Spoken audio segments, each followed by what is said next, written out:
We have a Vepr 12 suppressed, and it's also SBR, stands for a short barreled rifle, as most of you know now. So let's see if it will shoot, okay? Oh, we have a target rich environment. Well, let's just take advantage of it. Oh, let's not shoot that thing yet. Oh man, that was a double aught. Slugs. Take care of that.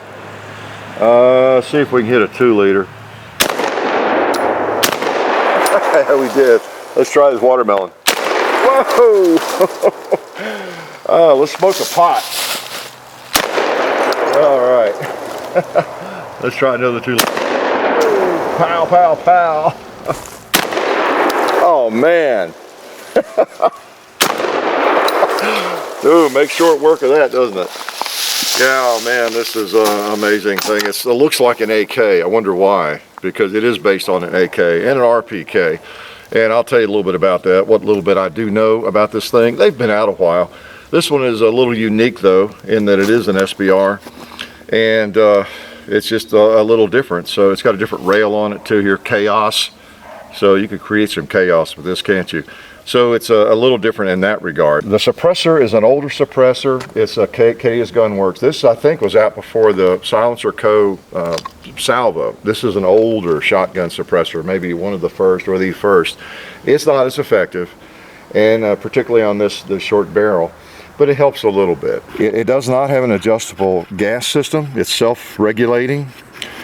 And what else? The magazine does not, rock in there like a typical AK magazine. If you notice, when I replace that, it just goes straight in like an AR mag. That releases the same way. So that's one of the big differences there. And the gas system is similar. Like I say, it's self-regulating. Put that on. Okay. And again, I've not had the Saiga 12.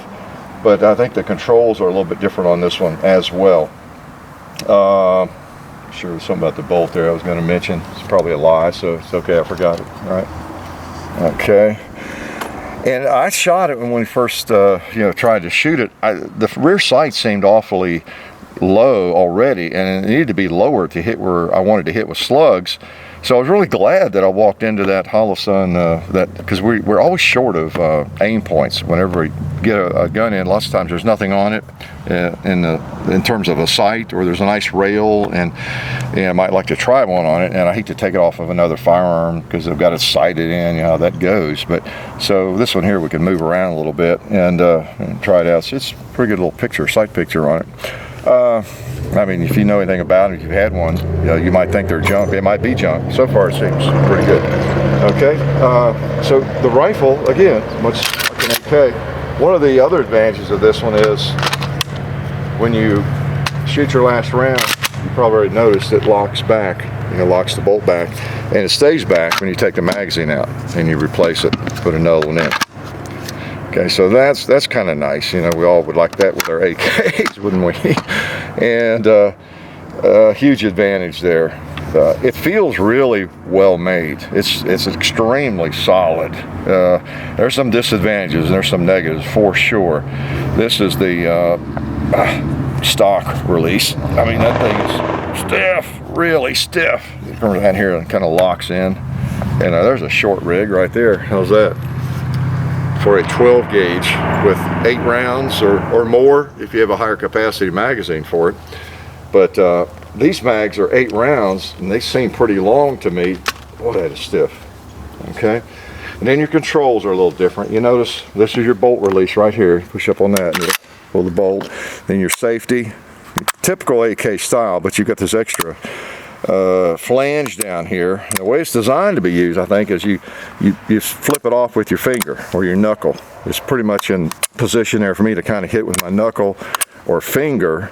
Same thing over here. If it's not on, you can push it on. I think you can even, no, you can't pull it off. Take more strength than I've got, or else it just doesn't. No, it'll work, but not with your thumb unless it loosens up a great deal. The only problem I've got with all that is these sharp edges. I mean, that I just don't like. Me, it's one of the reasons I like Glocks. because they're not very busy. You can rub your hand down that thing 10 times and not scratch yourself with a Glock. With this, you're going to have cuts and bruises and everything else. That's just kind of in the way. It hits on your finger, and if you're firing some high recoiling ammo, I just don't like that stuff. That one down there too, just doesn't feel good at all. And that's, you know, an AK, generally speaking, and I call it an AK because it's like an AK. They're just kind of big guns, you know. They're not light, but they work and they're really reliable, you know. So a lot of people on this planet, as we all know, millions, put up with an AK because they're so darn reliable. You know, it's been around forever, and they're extremely reliable. A little heavy, shoot a nice cartridge though, and they work. So we put up with that, and I like them myself. You know I do. I have 2 arsenals. I really like the AK. This thing is just kind of heavy. It's fun to shoot though. One in. Let's see. This will be easy on the paper target, won't it? I'll just put maybe 1 on. Our safety's off. Put another one on there. Okay. So there ought to be some hits somewhere on it.